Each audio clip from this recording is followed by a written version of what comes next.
what's really good, y'all? Welcome back to the show. Before I even get started, I know y'all are gonna say, hey, Diggs, you're a Bulls fan. What are you doing wearing an Archers jersey? It's that Grant, hey man, bro, stop playing. I got the new jerseys when they drop. I mean, Grant's the homie. When the jerseys drop, I had to pick one up. But anyway, let's get into the episode. So yo, if you're watching this video, you're probably pretty into YouTube. But if you're not on Twitter, specifically on Lacrosse Twitter, I feel like you're missing out on a lot of good conversations. So I just want to catch you up on some of the best things that are happening on Lacrosse Twitter right now. But before we even get into that, shameless plug. If you're not following me on Twitter, at DiggsTape, it's the same handle across all platforms, you're missing out. Full disclosure, I talk about a lot of things, not just lacrosse, but that's what makes Twitter fun. So anyway, here we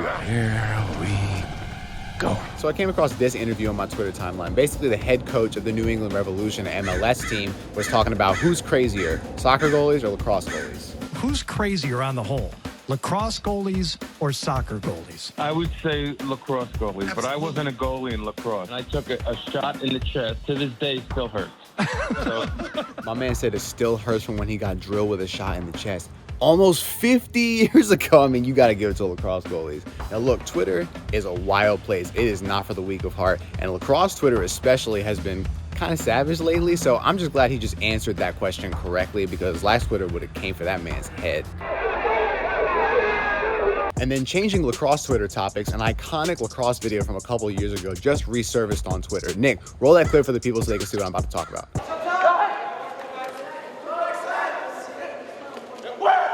This is still one of the most ridiculous lacrosse goals I have ever seen to this day. So clearly when I saw it, I was just going bananas because the dude followed rule number 1 to a T. And for those of y'all that might not know what rule number 1 is by now, let me just run it by you real quick. When given a chance to do the goalie dirty, you always do him as dirty as possible. And that's exactly what he did with that little one hand. What is that? Like, real talk, bro, that's some Hogwarts stuff, bro. My man is Harry Potter with the wand on that one. Expecto Patronum! But anyway, let's go back to the clip. I want to show y'all something. Nick, put that back up.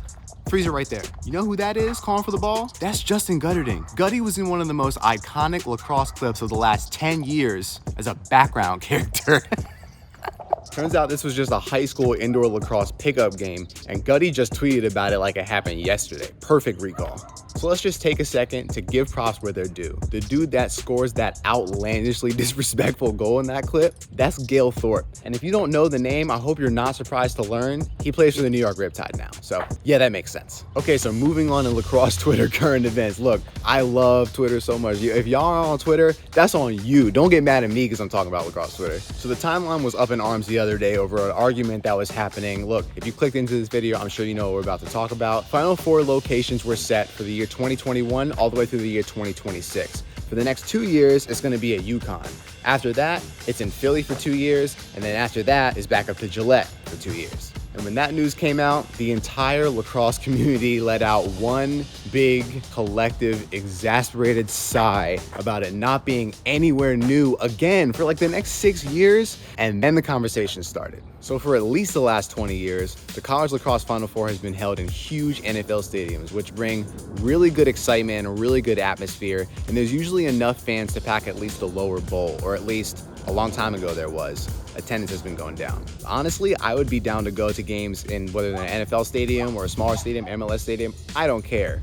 But with decreasing attendance and COVID, people are starting to think a little bit about how that might evolve. So the conversation on lacrosse Twitter started to go towards people saying, maybe we should be holding these events at smaller stadiums, say something like Loyola's home field or Navy's home field, or maybe an MLS venue like the PLL has done. And San Jose had a really good venue for the PLL last summer. I went to that, it was sick. And if I'm being real, I don't hate that idea either. I totally understand the appeal of a smaller stadium. Like, remember in 2019 when Penn State and Loyola played in the quarterfinals and it felt like a Final Four game? Like, that was one of the sickest games to watch on TV, and it was at a small venue. If that's the Final Four atmosphere, like, can we really complain about that? Like, I don't know. I'm undecided. What do you guys think? Comment down below whether you think the Final Four should start to move towards smaller venues or we should keep the NFL venue vibe. Okay, so let's jump off lacrosse Twitter for a moment and check in with some feet on the ground to see how fall ball's going this season. To give y'all a better inside look than I can provide here in San Diego, we took the liberty of linking up with Stelios Krutis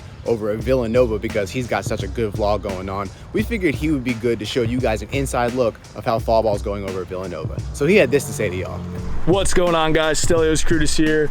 I'm a junior attackman at Villanova University, and today I'm gonna be talking about what our fall ball season has been like with coronavirus.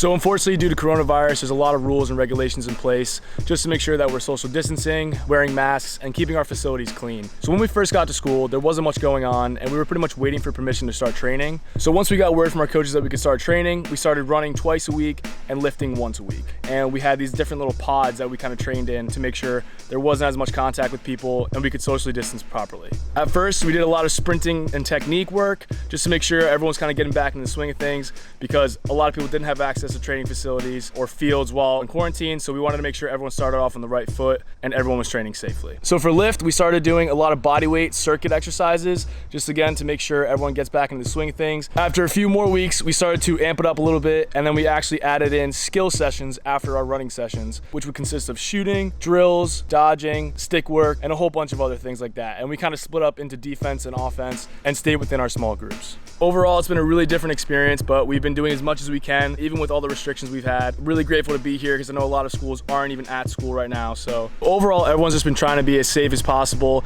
making sure we're following all the proper guidelines. I think everyone's kind of doing their part on making this a successful fall ball so far. Still working on classes, still doing our training, and trying to make the season as normal as possible. So hopefully you guys enjoy this little insight on our fall ball season. Hope you guys are staying safe. I'll see you guys later.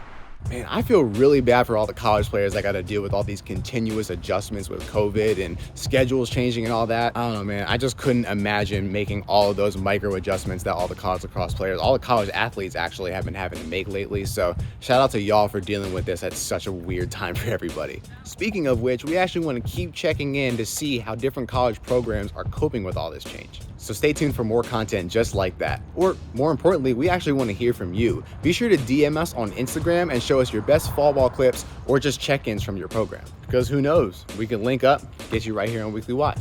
Ooh, that's a good bush for my clothing card. Hold up. There we go. I like these flowers. So anyways, that's it for me from this week. Hope you guys enjoyed it. Catch you guys in the next one. Peace.